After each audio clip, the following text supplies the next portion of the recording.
पहली बार जीवन में असत्य कहा, वो भी अशोक से। मैं बहुत भयभीत हूं मां। यदि अशोक को सत्य ज्ञात हुआ, क्या होगा? उसे बहुत दुख पहुंचेगा। हो सकता है उसका मुझ पर से विश्वास उठ जाए। एक मां के लिए इससे दुखद क्षण और क्या हो सकता है? मेरी सहायता कीजिए मां, मेरी सहायता कीजिए।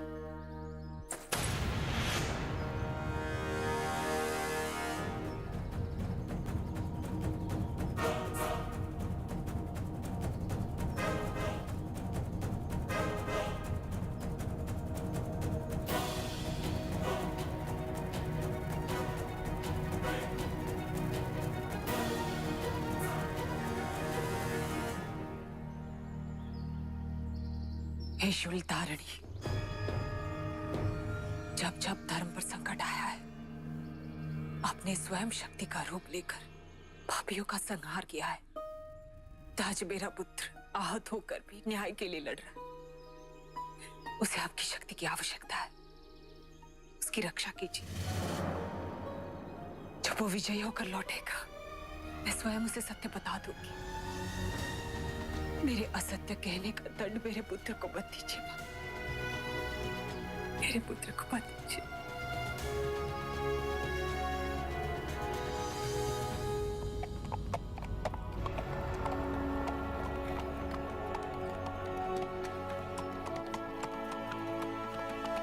देखो देखो, राजकुमार अशोक ने ऐसी अवस्था में भी नायक जैसे महाबली को परास्त कर दिया है। हाँ, इससे तो यही सिद्ध होता है कि जो लोग धर्म की रक्षा करते हैं, धर्म भी उनकी रक्षा करता है। सही कहा।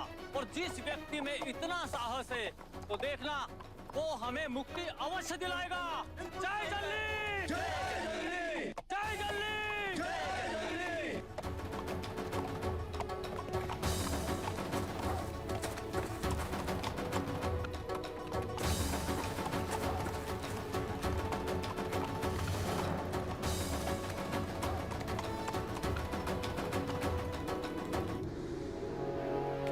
आचार्य, आचार्य, आचार्य, ईश्वर ने आपकी प्रार्थना सुन ली है।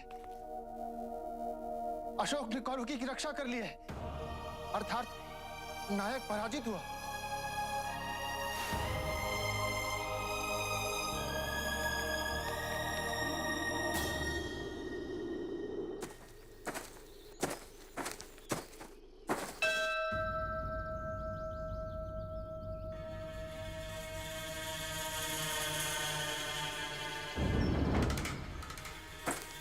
भैया उधर मैं देख चुकी हूँ, धर्मा वहां नहीं है। किंतु मैंने अभी यहां से घंट ध्वनि सुनी है। भ्रम हुआ होगा आपको। मुझे तो लगता है वो यहाँ से चली गई है। मलाइक, मैंने उसे सभी स्थानों पर देख लिया, वो कहीं नहीं मिली। तो कहां गई वो मूर्ख? अदृश्य हो गई? देवी है क्या वो? मुझे हर हालत में धर्मा चाहिए। जाओ उसे ढूंढ कर लाओ। अशोक को दुर्बल करने का और उसे पराजित करने का यह अवसर मेरे हाथ से जाना नहीं चाहिए। जाओ।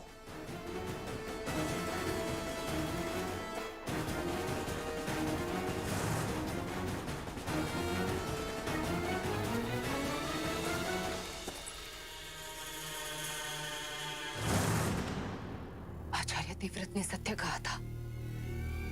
अशोक को दुर्बल करने के लिए कीचक मेरा उपयोग करने का प्रयास करेगा। मुझे अभी इसी क्षण अशोक के पास जाना होगा।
चाहिए आचार्य। मैंने कहा ना, आप सबसे मैं अपना संबंध तोड़ चुका हूं। आप लोग कौन सा युद्ध लड़ रहे हैं मैं नहीं जानता, और ना ही मैं आप लोगों के साथ। कृपया चाहिए यहां से आचार्य। मेरी बात सुनो अशोक। कुछ साधारण बात होती तो मैं सुन भी लेता आचार्य, पर आप लोगों के स्वार्थपूर्ण निर्णय से एक कन्या का सम्मान छिन जाता, मेरी मातृभूमि पे एक ऐसा अत्याचार हो जाता तो मैं अपने आप को कभी क्षमा नहीं कर पाता। तो आप लोगों को कैसे क्षमा कर दूं? इस निर्णय के लिए मैं क्षमा चाहता हूँ। अब आप लोगों के कुछ भी कहने से मेरा विश्वास नहीं लौटेगा, और ना ही मेरा निर्णय परिवर्तित होगा। मैंने कहा ना, मैं ये लड़ाई अकेले लड़ लूंगा। मुझे आप लोगों की कोई आवश्यकता नहीं।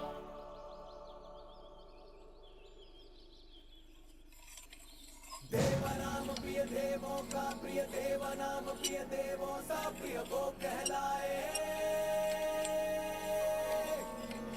शूरवीर बलवान दयामय प्रजापाल रक्षक करुणामय वो कहलाए। जन जन समदर्शी चक्रवर्ती राजा प्रियदर्शी वो कहलाए।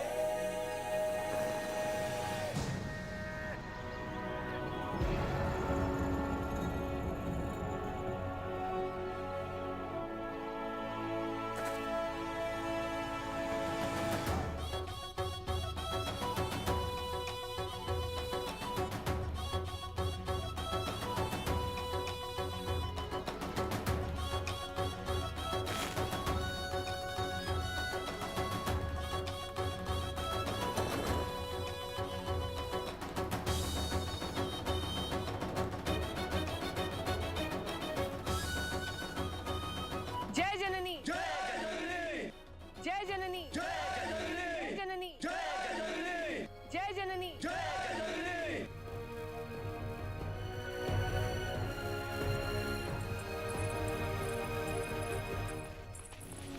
अब क्या हुआ है?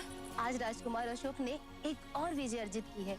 उन्होंने नायक को हरा के कलिंग की राजकुमारी को गणिका बनने से बचा लिया है।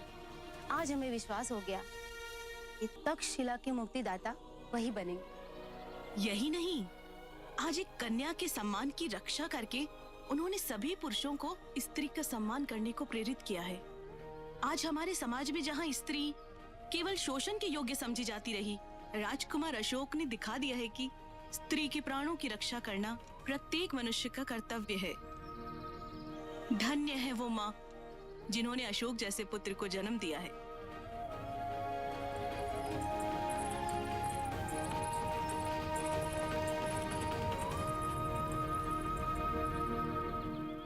असंभव! अशोक हमें पराजित नहीं कर सकता। पर इसकी पुष्टि हो चुकी है महानायक। अशोक ने एक और स्तंभ स्थापित कर लिया है।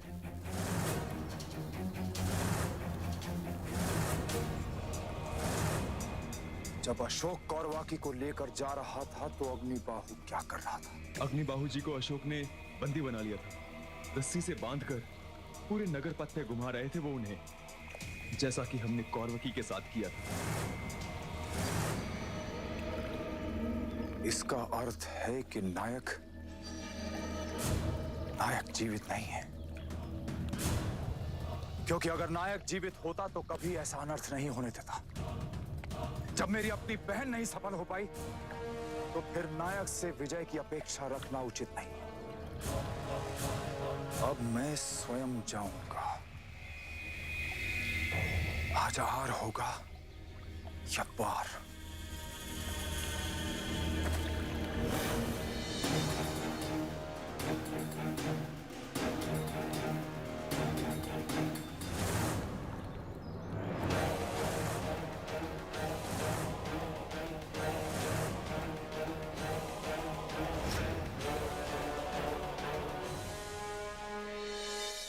ये तीसरा स्तंभ प्रतीक है हमारी सहनशीलता का, उस सहनशीलता का जो अत्याचार होने पर हमें दुर्बल नहीं होने देता, वो सहनशीलता जो संकट बढ़ने पर हमें हमारे विश्वास को और भी दृढ़ बनाता है, वो सहनशीलता जो हमें यह साहस देता है कि चाहे कुछ भी हो जाए हमारे शीश कट सकते हैं पर झुक नहीं सकते। वो सहनशीलता जो हमें आपसी विचारों के मतभेद को भुलाकर एकजुट होकर एक लक्ष्य की ओर बढ़ने में सहायता प्रदान करती है। ये सहनशीलता ही हमारी शक्ति है, जिसे हमारी इच्छा के विरुद्ध कोई नहीं छीन सकता। और इसका प्रमाण है ये।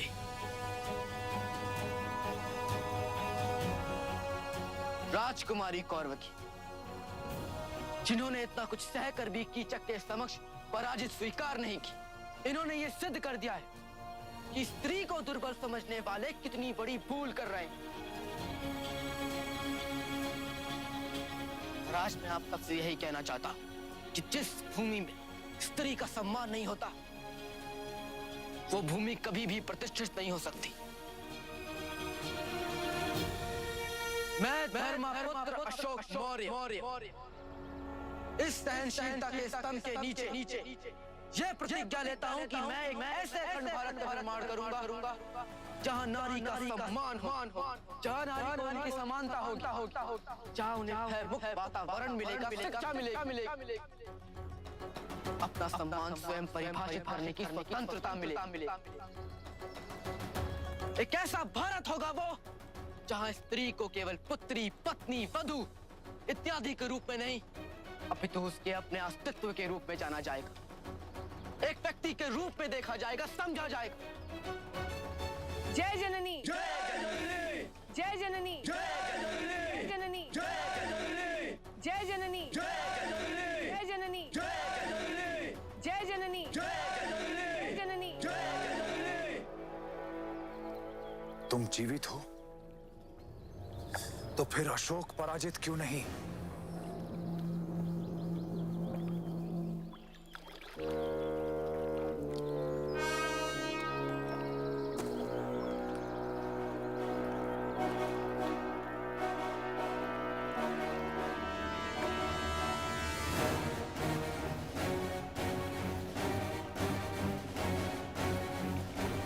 तुम्हारे पूर्वजों ने प्रतिज्ञा की थी कि उनके वंशज अपने प्राण त्याग देंगे, किंतु पराजित होकर कभी वापस नहीं लौटेंगे।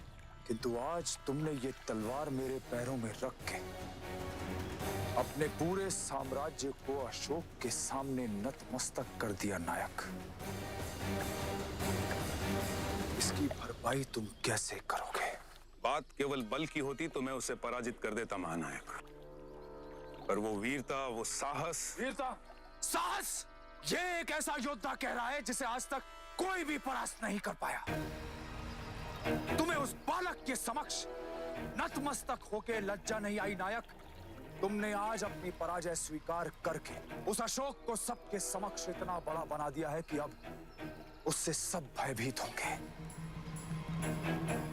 आज इस पराजय से सबका मनोबल ध्वस्त हो गया और तुम उसका प्रशस्ति गान कर रहे हो नायक।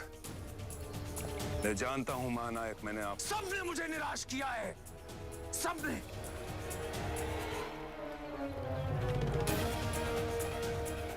बोलो, अब तुम इस क्षति की पूर्ति कैसे करोगे?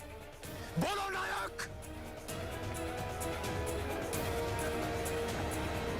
अपनी प्रतिज्ञा पूरी करके, अपने प्राणों की बलि देकर इस महाशिवरात्रि को मैं अपने प्राणों की आहुति देता हूं।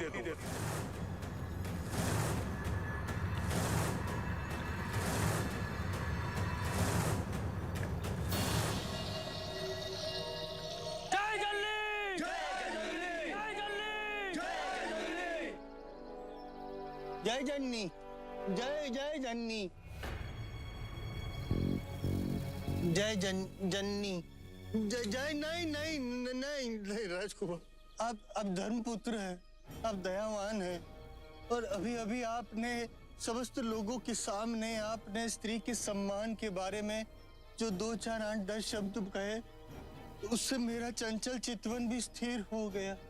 मेरे ज्ञान चक्षु खुल गए हैं। हमें ज्ञात हो गया है कि हमने क्षति की है अशोक, और आपके पौरुष के आगे तो हम भी एक स्त्री ही तो हैं। हमारे भीतर का स्त्रीत्व आपसे प्रार्थना कर रहा है कि हमें क्षमा कर दीजिए, हमें मुक्ति दीजिए। अग्निबाह, तुम्हारे कृत्यों को ध्यान में रखते हुए तुम्हारे लिए मृत्यु हुई पर्याप्त दंड। मृत्युदंड नहीं, मृत्युदंड नहीं राजकुमार। तुम तो तन से ही नहीं, मन से भी दुर्बल, इसलिए तुम जैसे व्यक्ति पर शस्त्र उठाना अनुचित व्यवहार का उदाहरण बन जाएगा। सही कौन? आप और कौन? इसीलिए मैं तुम्हें ऐसा दंड दूंगा कि तुम आजीवन स्मरण रखोगे कि किसी का अपमान करना क्या होता, विशेषकर स्त्री का अपमान।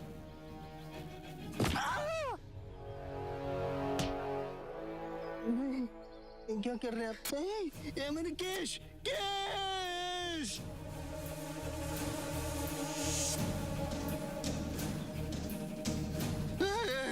हमारे केश, केश, केश!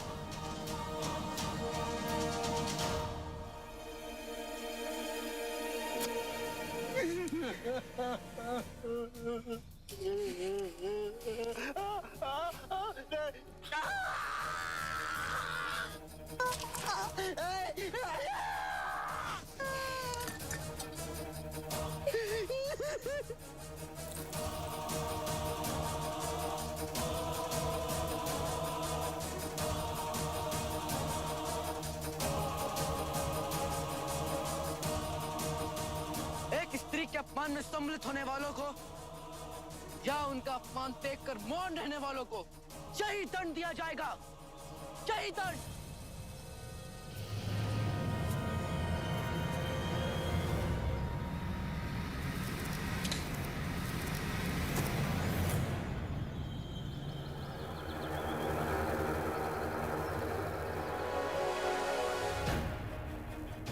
मेरा हाथ छोड़ो कौरवकी। तुमने मेरे प्राणों की और मेरे सम्मान की रक्षा की, ये जानने के पश्चात भी कि मैंने तुम्हारे साथ कितना बड़ा विश्वासघात किया। मुझे क्षमा कर दो। रो मत कौरवकी, उठो।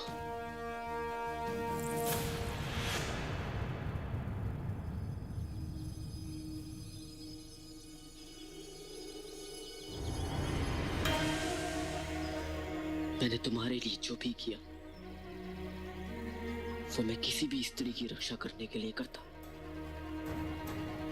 भले ही उसने मेरे साथ विश्वासघात क्यों न किया हो, क्योंकि स्त्री का सम्मान करना मैं अपना धर्म मानता हूं, और धर्म का पालन करना परिस्थितियों से निर्धारित नहीं होता। हमारी यात्रा यहीं तक थी कौरवकी, यहां से तुम्हारा मार्ग अलग और मेरा मार्ग अलग।